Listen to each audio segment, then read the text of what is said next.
Hi అందరికీ, నేను మీ మన అమ్మాయిని. సో ఈరోజు అయితే మా పతి గారు అయితే కిచెన్లోకి వచ్చారనమాట. ఒక స్పెషల్ డిష్ తయారు చేస్తున్నారండి. నాకు కూడా చెప్పలేదు ఆ డిష్ ఏంటో అనేది. ఆయన యూట్యూబ్లో ఏదో చూసుకున్నారంట. సో ఇంకా ప్రాన్స్ కర్రీ అయితే నేను వండుతా అని చెప్పాను. మంచి టైగర్ ప్రాన్స్ అయితే తీసుకొచ్చారు.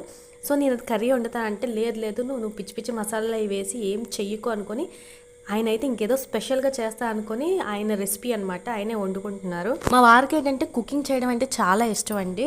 టైం దొరికినప్పుడల్లా అప్పుడప్పుడు వచ్చి అలా కుకింగ్ చేస్తూ ఉంటారనమాట. ఈ స్టోరీ అంతా మాకెందుకు, ముందు రెసిపీ పేరేంటో చెప్పని అంటారా? సార్ చెప్పేస్తానండి. ఈ రెసిపీ పేరు వచ్చేసి బటర్ గార్లిక్ ప్రాన్స్ అనమాట. సో మా వారైతే వండుతున్నారు. మా వారికి మసాలాలు అవి వేసి వండితే అంతగా నచ్చదు అనమాట. నచ్చదు అంటే ఇష్టమే, తింటారు, కానీ ఇలా ఒకరోజు డిఫరెంట్గా తినాలని ఆయన ఆశ అనమాట. బ్రిటిష్ వాళ్ళు వండుకునే వంటలు, వాళ్ళ రెసిపీలు మీరు ఎప్పుడైనా చూసారా? సేమ్ మా ఆయనకి కూడా అలా వండితే చాలా నచ్చుతుందండి. అలా హెల్త్కి కూడా మంచిదన్నమాట ఇలా వండుకొని తింటే. అన్నట్టు చెప్పడం మర్చిపోయాను. Please subscribe.